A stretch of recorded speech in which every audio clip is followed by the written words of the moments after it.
আসসালামু আলাইকুম। আশা করি সবাই ভালো আছেন। আবারও আপনাদের মাঝে একটি ব্লগ ভিডিও নিয়ে আসলাম। আজকের ব্লগ ভিডিওটি হলো আমরা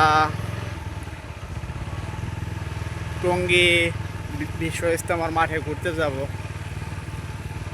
অনেকদিন যাবতই আমরা কথা বলতেছি নিজেরাই যে আমরা যে জায়গায় বিশ্ব ইজতেমা হয় সারা বাংলাদেশের মানুষ এবং কি পৃথিবীর অন্য কোনো দেশের মানুষও মুসলিম কান্ট্রির যে কোনো দেশের মানুষ আসে সে জায়গায়।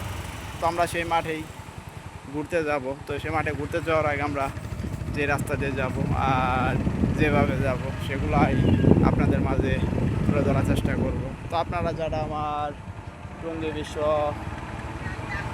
ময়দানের নেক্সট পার্ট ব্লগ ভিডিওটি দেখতে চান তারা অবশ্যই আমার চ্যানেলটি সাবস্ক্রাইব করে দিবেন, শেয়ার করে দিবেন।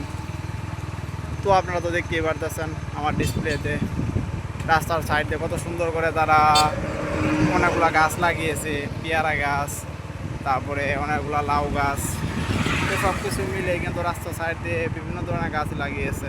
এবার একটি বিশাল বড় চালতা গাছও দেখতে পারতেছি, অনেকগুলো চালতাও চলে এসেছে গাছে। আর দেখতে দেখতে কিন্তু একটি মুড়ে চলে এসেছে, মুড়ের সাথেই কিন্তু একটি বিশাল বড় কিন্তু পুকুর রয়েছে, আপনারা দেখতেই পারতেছেন। তো একদম মুড়ের সাথে। তো মুড়ের মাঝখানে আবার দুটি ছাগল ছানাও দেখলাম বসে সুন্দর করে কিন্তু চুপ করে দাঁড়িয়ে আছে। তো আপনারা তখন পর্যন্ত যারা আমার ব্লগ চ্যানেলে ব্লগ ভিডিওটি দেখলেন তাদেরকে অসংখ্য ধন্যবাদ। আবারও দেখা হচ্ছে আপনাদের মাঝে পরবর্তী কোনো ব্লগ ভিডিও নিয়ে।